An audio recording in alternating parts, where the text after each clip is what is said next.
Hey everybody, all of my good friends in Janvier and the surrounding area. How are you? You are the last one of the day. Last one of the day. Oh yeah, we started at 9 a.m. with the Regional Municipality Wood Buffalo group, and then another Regional Municipality Wood Buffalo group. And then we had the group from Fort Chip, and then the group from Fort McMurray, and now you. My good friends from Janvier and Zach, Conklin, woo! How are you? What's going on? Remember we all gathered 2 weeks ago or so, right there at Sequoia. We were all sitting there, a couple people on couches, a couple people on tables. It was muddy. You guys had to walk in. Some of the ladies didn't have shoes for the mud. It's pretty good. It's awesome. We all hung out, remember? We had all the young people there, all the youth workers. What's happening, youth workers? Hope you're doing well. All right, what are we doing today? Well, if you remember when we talked about the model, right, how this thing works, we introduce information, we reinforce information. Halfway through the 3 weeks, this is the international word for dynamic exchange of information.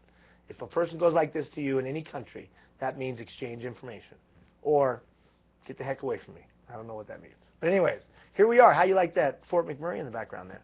So we're in the studio, broadcasting live. So we're ready to take your questions. That's what we do. Questions at RMWB. Well, it should go this way.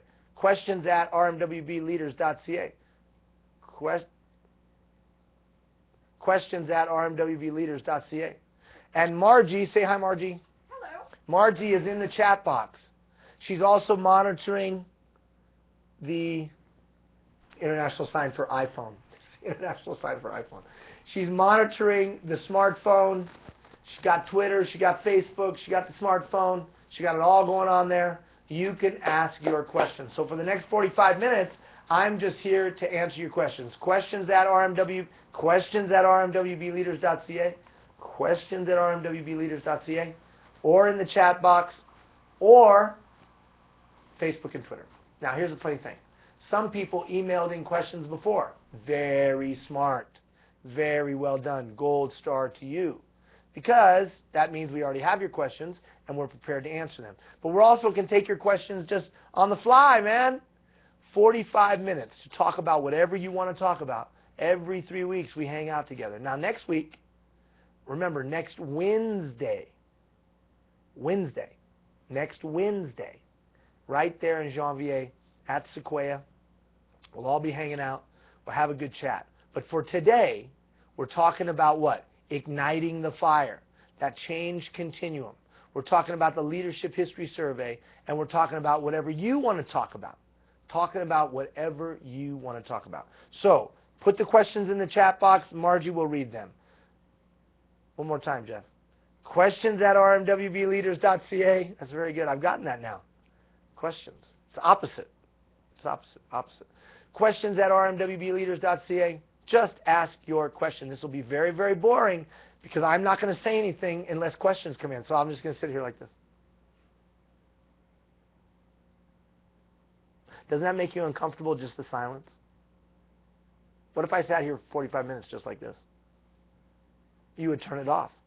Well, then ask a question, because it's very, very boring if you don't ask questions. Plus, Margie gets bored. She starts playing Angry Birds. And then a question comes in, and she's so into like level 23 of Angry Birds, she doesn't even notice the question. And then I have to say, was that a question? Or you're so enthralled in Angry Birds? No, that doesn't happen. I'm just making that up.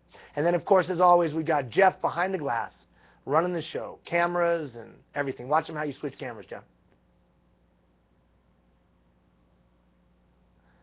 How cool is that? How cool is that right there? All right. I think we had some questions that came in, right? Yes, we do. Had some questions that came in. So let's start with those questions to kind of prime the pump. You get your questions ready. Anything, whatever you want to talk about. We're here to talk. Questions at RMWB's Leaders. Questions. I'm training. You know what that's training for? I'm training for when Pat Sajak retires.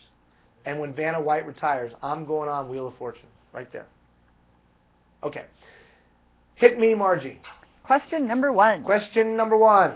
How do we use the change continuum? Change continuum. So remember, when we were there face-to-face, I said, we're going to talk about a process of change. You're going to get an email on Tuesday, because we couldn't send it on Monday because of the Easter holiday. You are going to get an email on Tuesday, I said, and it will talk about this process for change, the change continuum. Because if you're going to be an effective leader in changing times, you better be able to change yourself. The number one tool I think a leader can have in their toolkit today is the capacity and ability to change oneself. Because if I can't change myself as things change around me, I'm going to get stuck. And how many of you know people who are unable to change, and so they flounder, or they miss opportunity, or they get beaten down by life because either they're unwilling to, or reluctant to, or unable to change? Number one tool you can have in your toolkit. So if we're in changing times, it's in our best interest to have that. So before I answer that question specifically of how to use it, just a quick recap. Remember that we talked about in that video that I sent you on that Tuesday morning, it's completely ineffective to just try to change. I'm going to try harder. I got to try harder. You see, Einstein was pretty clear when he said this. He said, you know what? I probably need something more than I have within me now to go further than I am now. The way he said it was, everything within me was only enough to get me to where I'm at today. If I want to go any further, or if I want to be any better, something's going to have to change. What that means is that I have got to be willing to take on some information, some education, a different approach, if I want a different result or a different answer. So just trying is not enough. And unfortunately, when we go try to change and then it doesn't go the way we want, we actually end up two steps back from when we started, because we're discouraged and down, feel like failure, it was a loss, blah, blah, blah, blah. Then all that guilt comes down on us and all that stuff. Not good. So we knew that we had to have a process. And why a process? Well, a process, sequential steps, helps us not miss anything. Like when I get on that plane, that little plane that has like 3 seats from Fort McMurray, and I fly up to Fort Chip, and like I touch the pilot on the head, I'm so close to the pilot, right? He's right there. And you know what's the funny thing about those pilots? They don't look. The first time I flew with that pilot in one of those little bush planes, I was sitting next to him this way right here. He was sitting right there. I was sitting here in the co-pilot. I had the thing on, got the thing. And I'm looking over at him, and he's doing this. He's got his fingernail clippers, and he's clipping the side of his thumb while we're flying the plane. And I started freaking out because I'm used to being in a car. And I'm like, dude, why aren't you watching traffic? Well, there is no traffic, right? There is no traffic. You say, Ian, what does this have to do with what we are talking about? I frankly don't really know, but it made me think about that, and that was one of those ADD moments right there, right? That's oh, look, a squirrel, right? The same thing. But, I mean, he has no idea. He has no idea because he doesn't need to, because he has a sequence that he follows. And when he follows that sequence, he knows what the result will be. That's why when he gets in the plane, see, I knew where I was going. You guys doubted it. I knew where I was going. Because when he follows the sequence of turning this switch on and checking this thing and that indicator and this, he knows he's set up for success. And that's why he can sit in the plane and clip his fingernails while the guy next to him is freaking out because he's not looking out the window. He doesn't need to look out the window. He's flying through his instruments, and those instruments have been set up properly because he followed a certain sequence. The same is true with change. So you set up a certain sequence of actions that will lead you to a specific result. So this sequence of actions gives you a greater likelihood of change being a reality. Now here's the other funny thing about that change continuum to the person who asked the question. It can be accordionized. That is not a word, just so you know. It can be accordionized. In other words, it can be for an individual, an organization, a community, this sequence. maybe not specifically, but the concepts of each sequence can be accordionized. Well, what does that look like? Well, now let's answer the question with that background. The question was, what do I do with this thing? Nice, but what do I do with it? So very practically speaking, when you identify an issue, a problem, a challenge that you want to rectify in yourself, someone brings to your attention that you're not very good at something, or you come to that conclusion, and you say, I want to change that. How do you go about changing it? We know trying, just trying is not effective. So what's the sequence that I'll follow to likely change it? Or I want to acquire a new skill. Well, here's what I'm going to do. First, I'm going to check my heart to see if I'm really willing to change. You know, we fool ourselves a lot of times. We try to convince ourselves that we're willing to do something, and we're really not willing to do it. So I got to really look inside to decide if I'm committed to it. I'm willing. Once I've come to that conclusion, typically, here's what we do. We typically jump straight to planning. Typically, we jump straight to planning. Like, here's an example, and a very overt example, and a tragic example. A kid gets shot in a community or stabbed in a community, and the community freaks out. Ah, we got to do something immediately. Have a meeting. Build a plan. Do something. They don't take into consideration all of the conditions that led to that moment. All of the factors. Because the next step in change isn't willingness to plan and then planning. I'm willing. Let me build a plan. I'm willing. Now let me go get educated. Let me go gather as much information about the subject matter that I want to change as I possibly can. Let me go research and learn. Well, we don't have time for that. Really? 15 minutes a day? You couldn't take 15 minutes a day. What breaks your heart? I mean it. What is it that breaks your heart? Deep, down deep inside, breaks your heart. Is it abuse? Does abuse break your heart? The little kids being slapped by someone, 15 times their size? Or being punched in the face because some man or woman feels like they have to take out their anger and aggression on a little one? Does that break your heart? How about sexual abuse? Does that break your heart? When someone takes advantage of a child in that despicable way, does that break your heart? What breaks your heart? And will you go get educated about it?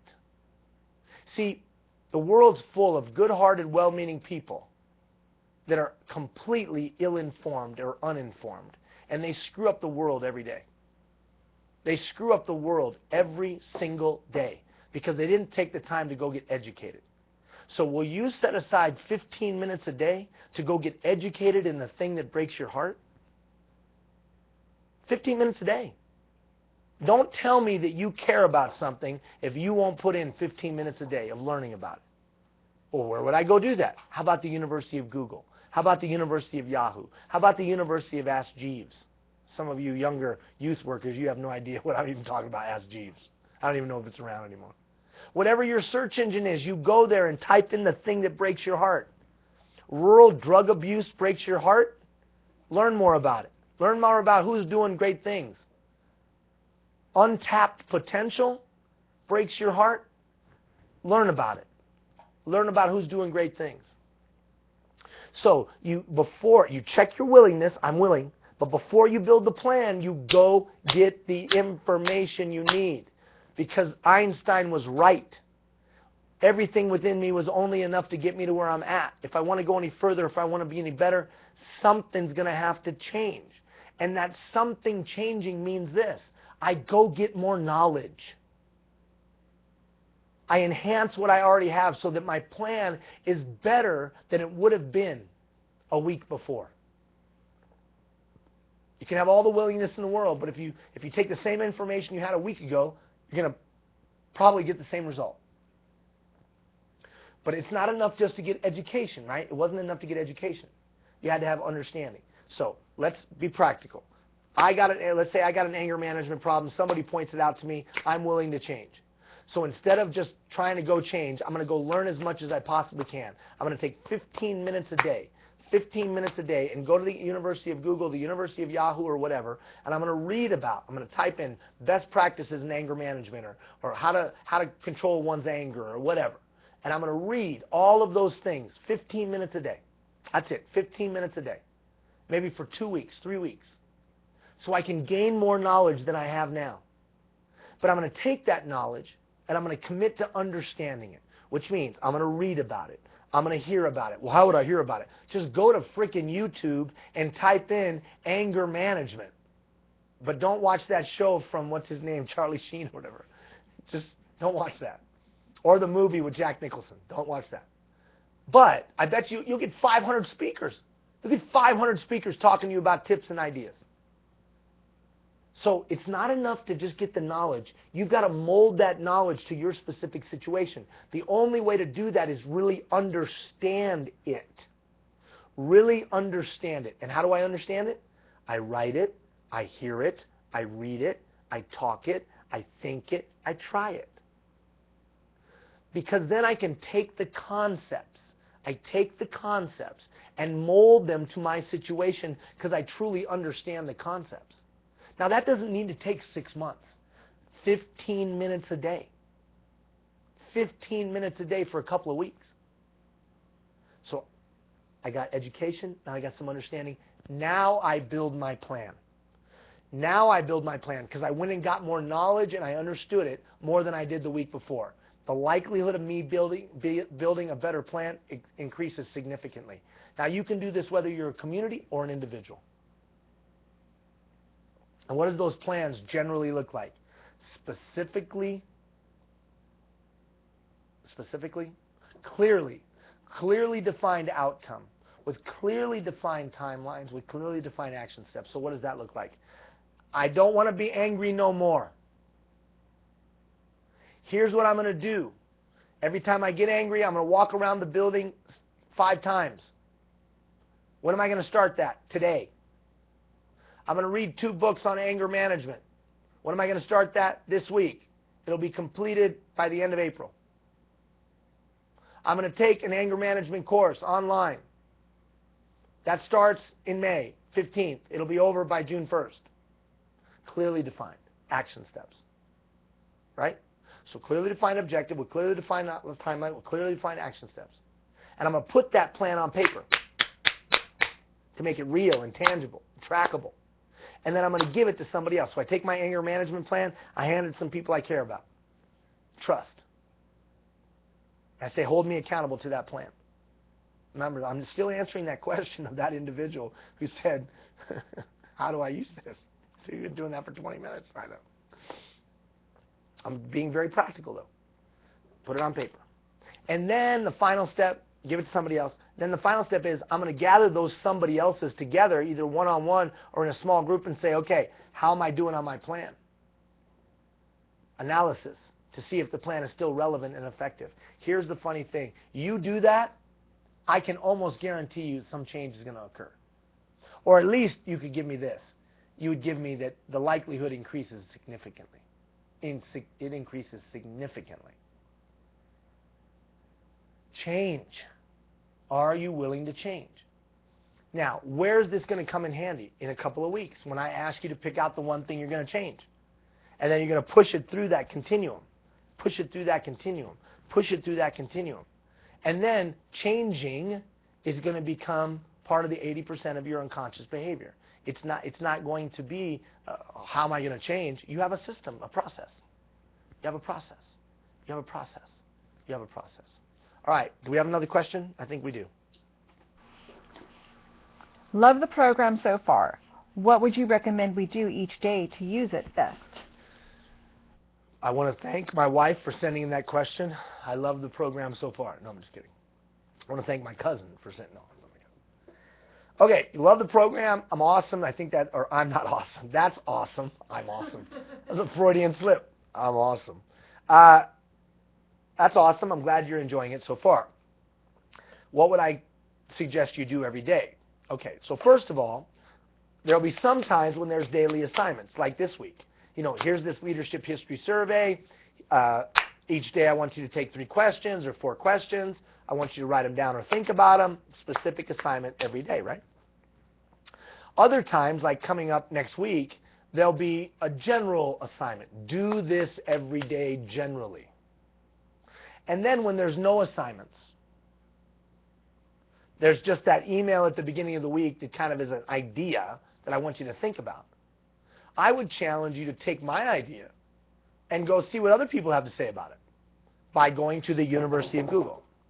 So the bottom line here is, I expect that if you take 15 to 20 minutes a day, remember there's 24 hours in a day and 168 hours in a week. 15 minutes a day, how many hours would that be without going to your fingers? Be an hour and 45 minutes. I'm only asking you for an hour and 45 minutes a week. Well, what about this week? There's an hour just or 45 minutes just in and of itself. Yeah, to an extent. So maybe let's say 2 hours. 2 hours out of 168 hours in a week. So 15 minutes a day. What am I doing with that time? If it's an assignment that you're expected to do something every day, then that's what you'll do with your 15 minutes. If it's a more general assignment, then focus on that general thing for 15 minutes. If there's no assignments that week, because there'll be many weeks where there's not, then whatever the topic was that I introduced in that Monday morning email, take 15 minutes a day that week and go find what other people are saying about it, other people's opinions about it, other people's thoughts on it, right?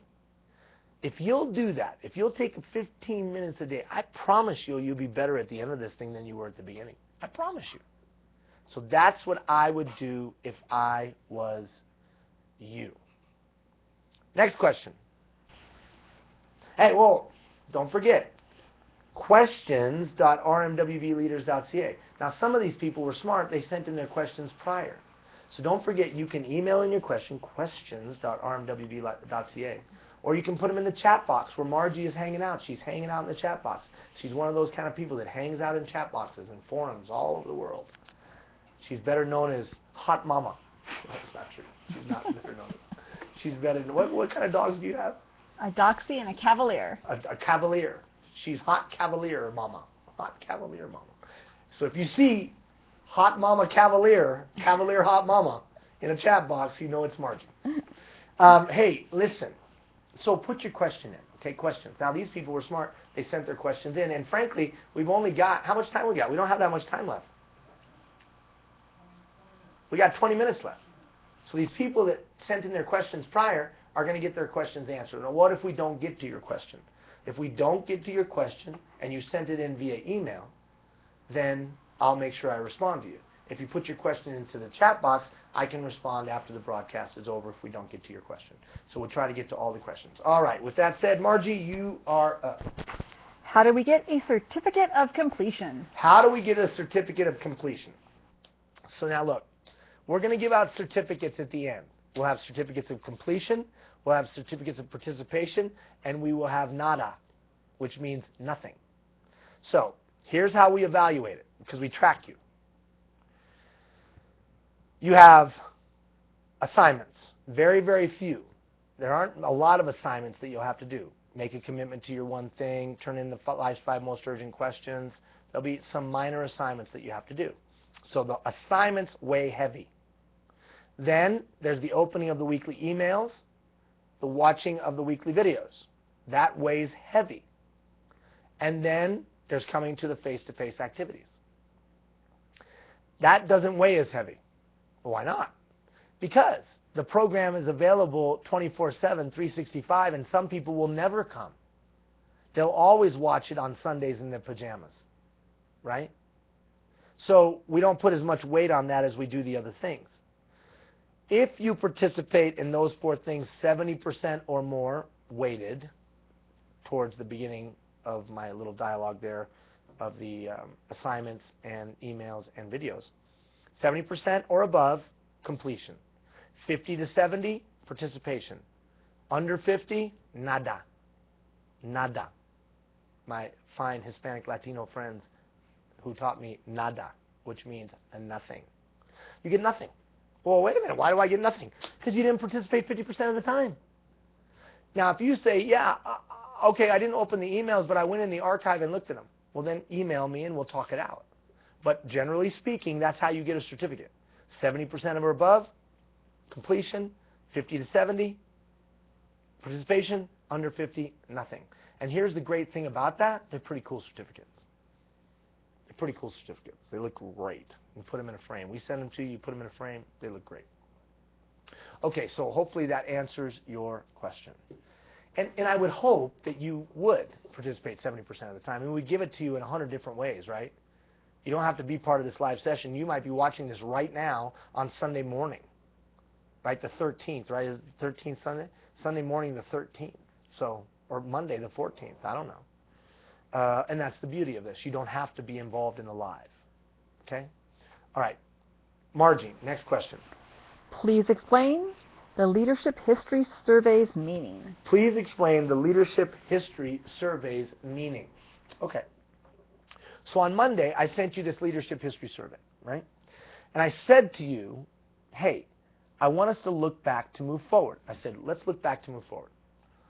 And in saying that, I tried to lay the premise down that this leadership thing happens in one of two ways. Either one, your leadership approach either organically grew up, life experience, success, failures, tragedies, victories, whatever. Your mom, your dad, your uncle, your aunt, your cousin, your grandparents, your coach, your teacher, whatever, first boss, whatever. These people impacted you, imprinted on you. They touched you in a very meaningful and profound way. And you organically grew up to be the style or approach that you are today. Even if you're a young person, even if you're one of the youth workers, you still have an approach that you take. Others of you, you grew that approach very intentionally.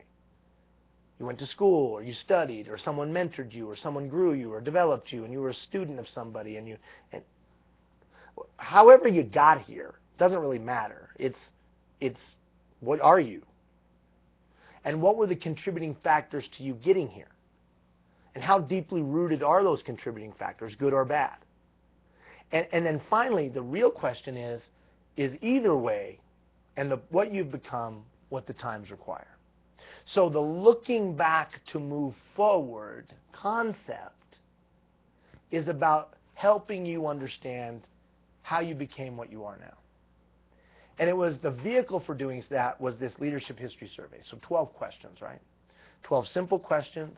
And what I'll do over the balance of our time, if there's no other questions that come in over the next 16, 17 minutes, I'll go ahead and I'll unpack this and what it could mean to you. Now, some of you did what I asked. You wrote down 4 of the questions a day and you answered them. Others of you thought about it, maybe didn't write it down, which was fine. Others of you haven't visited it at all. That's okay. You can still go back and visit it even though I've told you what it might mean. So let's look at the first one. Where were you born? Now, why does that matter? Well, it doesn't really matter, but it did impact your life and where you grew up, your traditions, your approaches. I mean, did you come from a community where you could just pop into somebody's house? Just pop into somebody's house, unannounced, doesn't matter. Go into their fridge, get something to drink, eat some food. Is that where you grew up? Maybe you did. I didn't grow up in that kind of situation. You went to somebody's house and take their food, they shoot you. Where I come from, they stab you. Take my food. Now, the funny thing is, as you move through your life, you may be in environments where people grew up in different situations than you did. And they don't understand your approach or style because they don't have a worldview or frame of reference for it. So when leading others, it's important that we recognize any predisposed biases that we bring to the conversation or to the relationships. So somebody else's formality could put us off. Well, I don't like that. That puts me off. Well, okay, how are you going to lead them? Or how are you going to be led by them if you're put off by their style? Like some of you might not like my style, but I can guarantee you right now over the next 15 weeks, there's something that would inform you and better you. But if my style puts you off, It's not my loss, it's yours. And that has nothing to do with me, it would be anybody. So where were you born? What type of neighborhood and city was it? Town, country, whatever. And how does that impact you today? And is it serving you well? Number 2, was your family large, small? Only child? Lots of childs? Lots of childs. Lots of children? What was your situation? Were you the oldest? The oldest, and so you were expected to kind of run things when parents weren't around? You were expected to watch over the little ones? You were kind of always thrust into a leadership role, and so you accept leadership? Or you were always thrust into a leadership role so you don't like it? What was your situation? Or maybe you're the youngest. You were the baby of the bunch. And as the baby of the bunch, you got ignored. You got left behind. Or you got spoiled. How does that affect you today? Because are you used to get in your way? Maybe you're only child. I don't know much about birth order, and we're not going to do a long dissertation about it, but it does have an impact. How about sports and games? Maybe not competitive games necessarily, but just games. Did you enjoy it? Did you lead? Did you follow? Did you do little of both? When teams were being picked, did you always make you queasy and nervous because you weren't going to get picked? Or did you know for sure you'd be the first one picked? And were you excited about playing those kind of games that everybody played and you felt that collegial connection of team? Or would you rather just do things on your own? And today, as a youth worker, as a professional, as a whatever, working in gas and oil resource company or working for the government, whatever, do you like the team atmosphere? Or would you rather do projects solo? I can guarantee you there's some correlation back to how you reacted to games when you were a kid. And I can also guarantee you that may or may not be serving you well.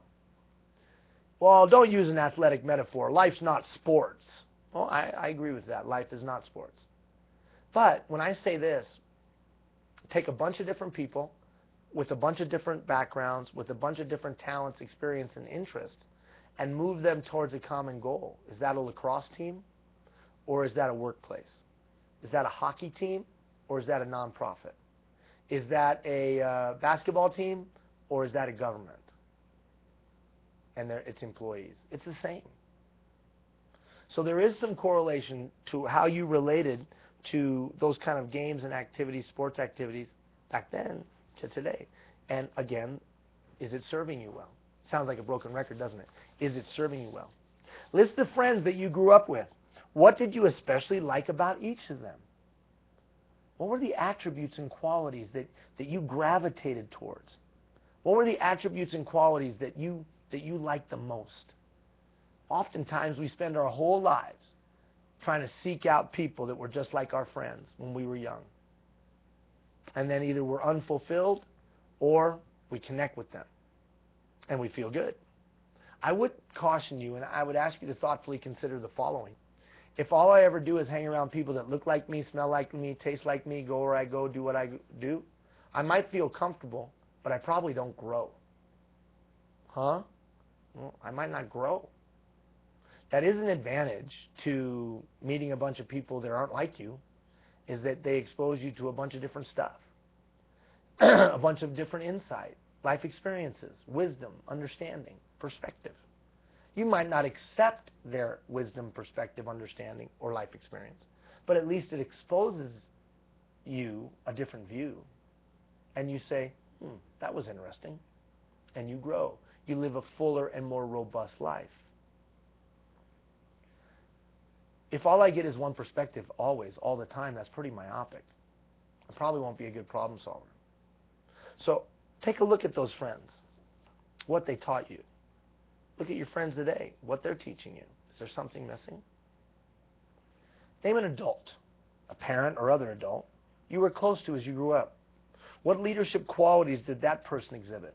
Now, that doesn't necessarily mean good leadership qualities. Just what leadership qualities did they exhibit? You know, they always talk about imprinting. Like when you're young, you know, an adult of significant influence imprints on you. How many times have you heard somebody say, I will never be like my father? No, I will not. And then they wake up one morning and they're like, holy crap, I became my father.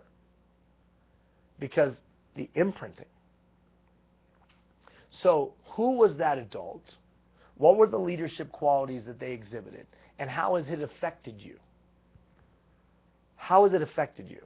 And if it was negative, when somebody tries to lead you like that, do you reject it? And is that to your own peril? Do you gravitate towards the kind of leaders that you had when you were little or young? I don't know. I don't have the answer. It's not a mathematical equation. There's no right or wrong, just food for thought. But the underlying premise is any of this helping you, or any of this actually an impediment to you being your best? And if you come to the conclusion that it's an impediment to you being your best, what are you going to do about it? Like when I first took this, and I've taken it on a couple of occasions because I think it's always good to revisit it because we're always learning and growing. When I first took it, I realized that there was some leadership qualities that I had seen when I was younger and that I was utilizing that just weren't serving me well anymore. They were no longer applicable. They were no longer effective for me. And I needed to get rid of them. And how do you get rid of them? The change continuum, right? They all fit. It all fits together. So I had to look at that and make a conclusion and say to myself, wow, there was a time when that was effective and applicable, but that time's gone by. And that person that I held so in such reverence, well, maybe they wouldn't be as effective today because their approach isn't what the times require. All right, turn the page. We're moving through this. Name a teacher who had a strong influence on you as you grew up. What did this person do that influenced you?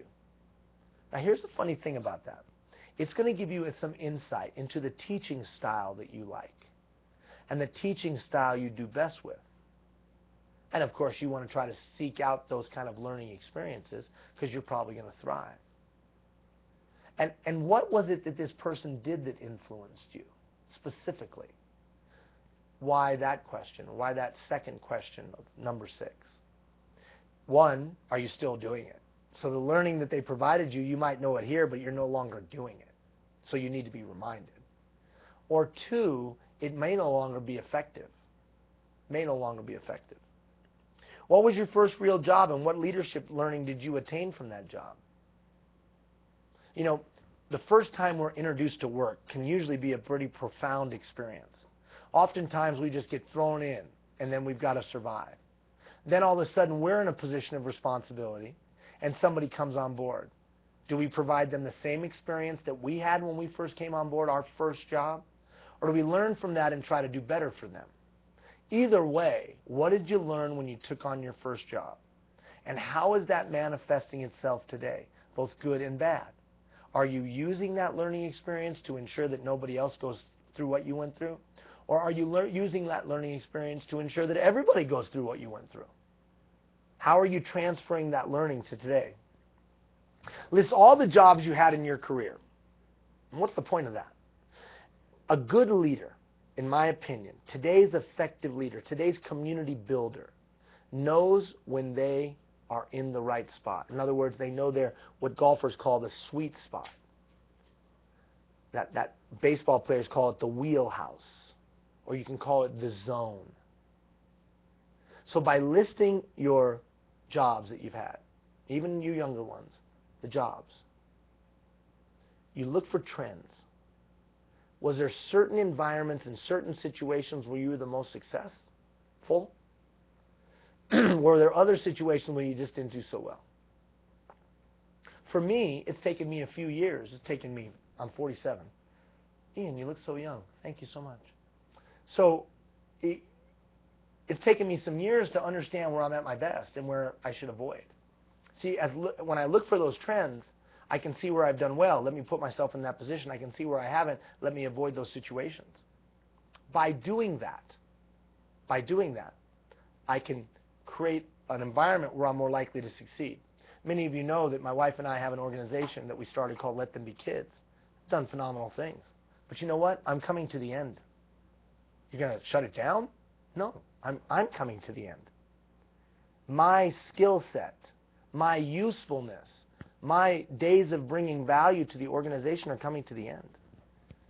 because I'm better suited to be in a focused environment that has a beginning and an end, a sunrise and a sunset. I'm usually better off in starting things than maintaining things. My time is coming to an end. And you know what, frankly speaking, very openly, maybe I've gone 1 year too far. Maybe my time should have ended a year ago. Only history will judge that. So the point is that once I understand the environment where I do best, I can know when my skill set has come to its end. Yeah, but you're the founder. You'd walk away? Well, of course I would. If I really care about what we're trying to do, wouldn't I want the people best suited for that time and place to run things? I would hope so. So how about you? What environment do you do best in, and where are you not so hot? And how can you have this more and this less?